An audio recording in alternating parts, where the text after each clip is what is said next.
Hello guys, in this step-by-step video, I will show you how to exit from Facebook group or how to leave a Facebook group. The steps are so simple to follow. Just make sure to watch the video to the end, you don't make any mistake.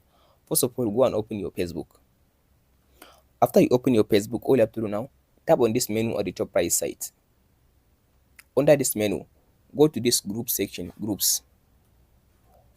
So under this group section, now tap on this your groups, this one.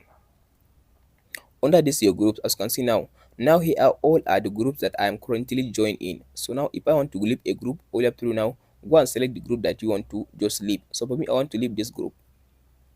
After you select the group that you want to leave, as you can see now, tap on this join button.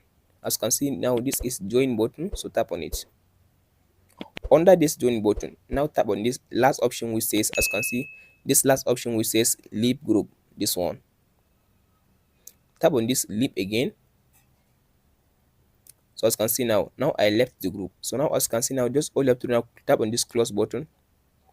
So now as you can see now, it gives me new join button because now I'm not a member of the group. So I hope this video helps you out. Don't forget to like and ask question in the comment. Thank you for watching. We'll meet in the next video.